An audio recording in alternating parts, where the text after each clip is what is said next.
wabarakatuh.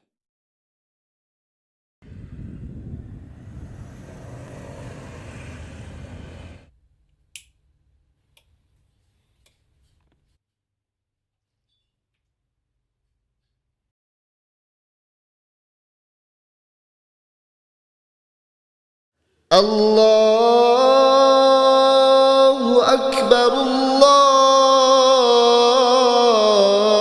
الله أكبر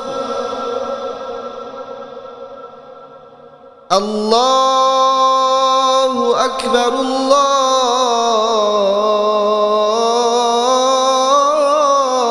الله أكبر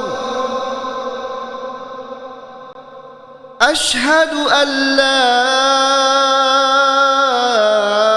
إله إلا الله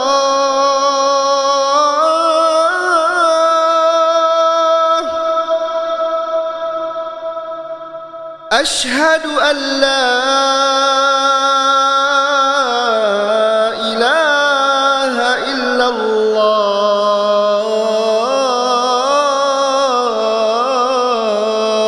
الله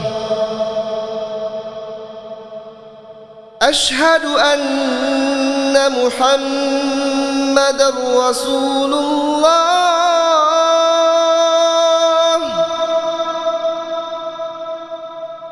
أشهد أن محمدًا رسول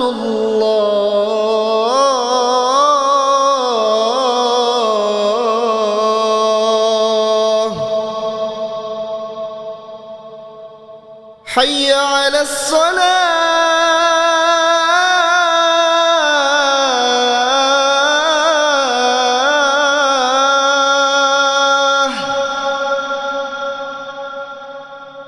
حي على الصلاة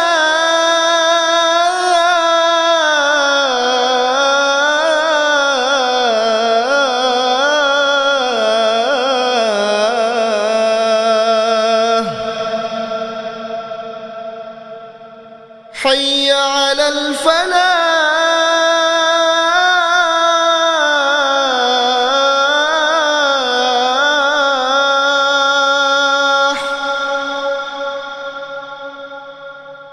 حي على الفلاح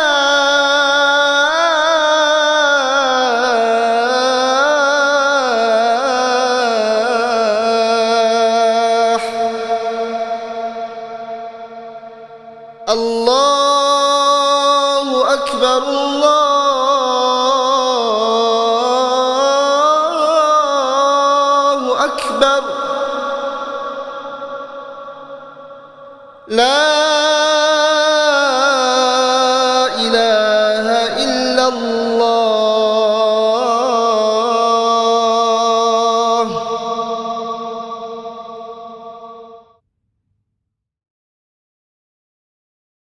اللهم رب هذه الدعوة التامة والصلاة القائمة آت محمدا الوسيلة الله نحمده تعالى ونستعينه ونستغفره ونعوذ بالله من شرور أنفسنا وسيئات أعمالنا من يهده الله فلا مضل له ومن يضلل فلا هادي له أشهد أن لا إله إلا الله وحده لا شريك له وأشهد أن محمدا عبده ورسوله يا أيها الذين آمنوا اتقوا الله حق تقاته ولا تموتن إلا وأنتم مسلمون يا أيها الناس اتقوا ربكم الذي خلقكم من نفس واحدة وخلق منها زوجها وبث منهما رجالا كثيرا ونساء واتقوا الله الذي تساءلون به والأرحام إن الله كان عليكم رقيبا يا أيها الذين آمنوا اتقوا الله وقولوا قولا سديدا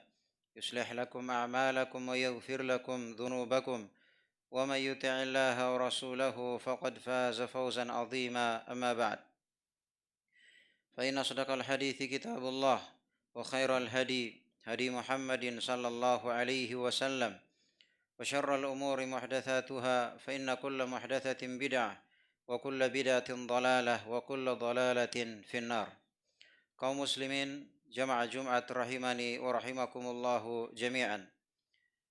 Segala puji bagi Allah Subhanahu wa taala atas segala nikmat dan karunia-Nya kepada kita semua, di mana hingga pada siang hari ini Allah Subhanahu wa taala senantiasa menjaga kita di atas nikmat-Nya, baik itu nikmat dunia terlebih nikmat agama.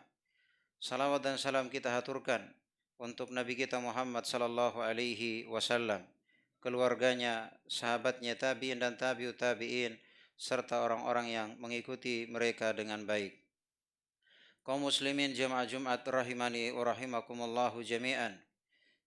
Termasuk nikmat yang besar dari Allah Subhanahu wa taala, Allah memberikan kepada kita nikmat mengenal tauhid dan sunnah, mengenal keikhlasan dan mengikuti Rasulullah sallallahu alaihi wasallam, yang mana dua perkara ini merupakan dua landasan agama, dan itulah makna dari syahadat la ilaha illallah dan Muhammadar Rasulullah. Dan agama ini berputar di atas dua hadits. Yang pertama hadits innamal a'malu binniyat, dan hadits man amila amalan laisa alaihi amruna fahuwa rad. Innamal a'malu binniyat berkaitan dengan hati, bahwasanya amalan akan diterima oleh Allah Subhanahu wa taala bila mana dia semata ikhlas mengharap wajah Allah Subhanahu wa taala, mengharapkan negeri akhirat dari amalan ia lakukan.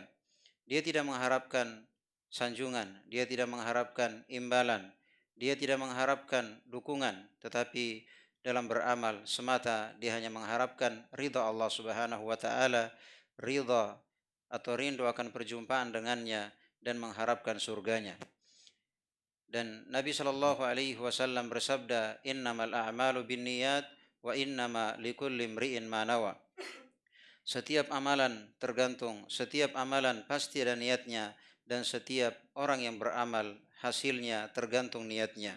Artinya seorang yang beramal, ya hasilnya tergantung niatnya. Boleh jadi ia puasa namun niatnya hanya karena sehat, ya maka dia tidak mendapatkan pahala dari Allah Subhanahu wa taala dan puasanya tersebut tidak diterima oleh Allah.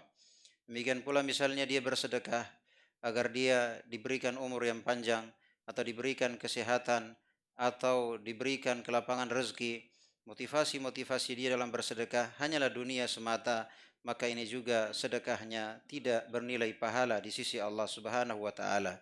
Jadi intinya orang yang beramal semata mengharapkan ridha Allah Subhanahu wa taala. Adapun dunia hanya sekedar sambilan.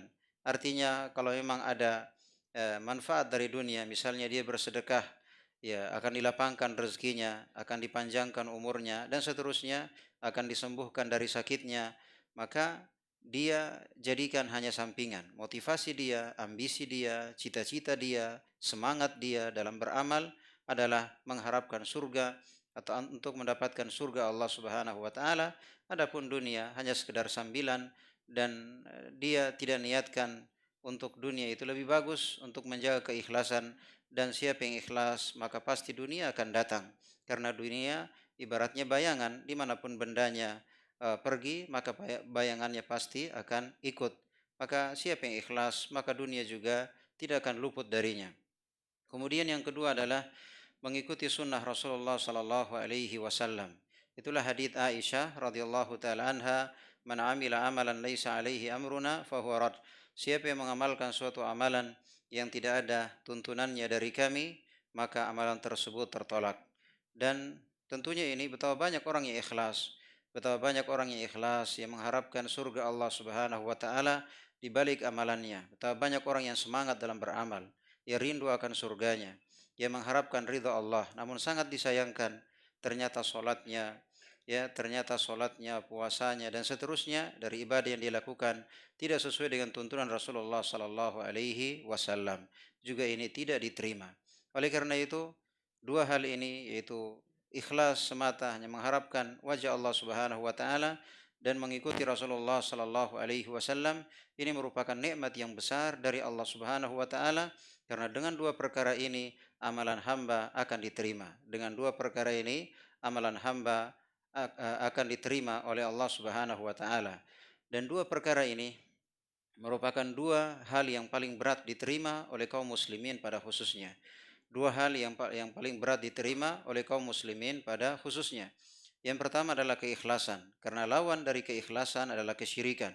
Dan kesyirikan di masa ini merupakan dosa yang paling berat ditinggalkan oleh kaum muslimin pada khususnya dan dianggap sebagai tradisi atau kebiasaan.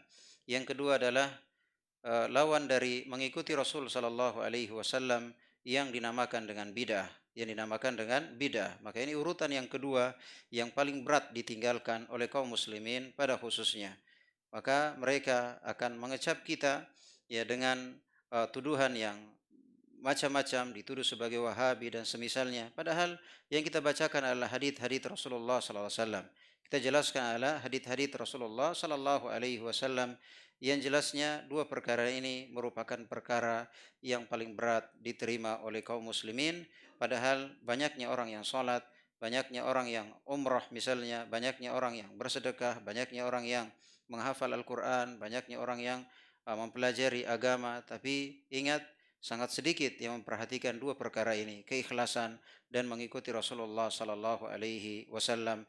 Dan Allah Subhanahu wa taala berfirman, "Wa man ahsanu dinan mimman aslama wajhahu lillahi wa huwa muhsin." Dan tidak ada yang paling bagus agamanya dibandingkan orang yang berserah diri kepada Allah dan dia bagus dalam beribadah. Maksudnya berserah diri keikhlasan dan bagus dalam beribadah, yaitu sesuai dengan tuntunan Rasulullah sallallahu alaihi wasallam.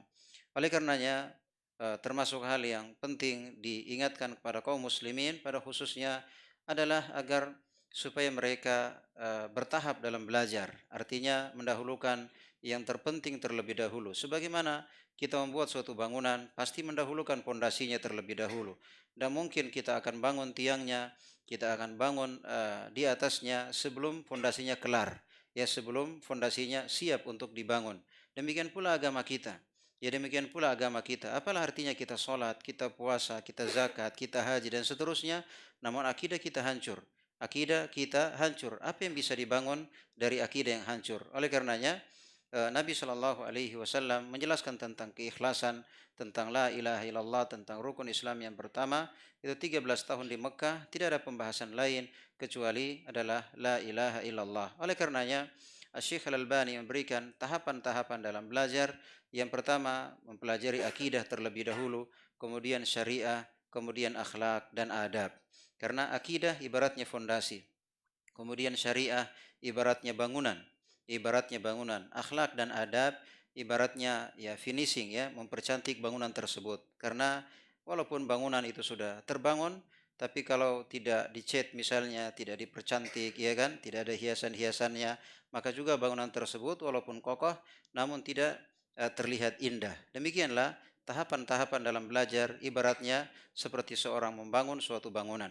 Aqulu ma tasma'un wa astaghfirullah li wa lakum min kulli dzamb innahu huwal ghafurur rahim.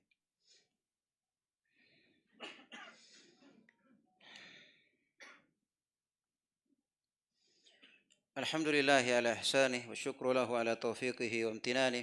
أشهد أن لا إله إلا الله وحده لا شريك له تعظيما لشأنه، وأشهد أن محمدا عبده ورسوله الداعي إلى رضوانه، وصلى الله عليه وعلى آله وصحبه وإخوانه أما بعد. Kaum muslimin jamaah Jumat rahimani wa rahimakumullahu jami'an. Sebelum kami tutup dengan salawat dan doa, kami ingatkan termasuk kesalahan yang fatal di tengah kaum muslimin, mereka tidak mengerti dalam membangun agamanya.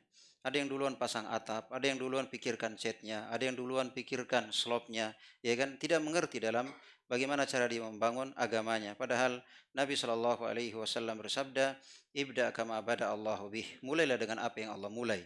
Dan Allah Subhanahu Wa Taala memulai dengan pondasi terlebih dahulu. Kemudian bangunannya, kemudian apa yang percantik bangunan tersebut.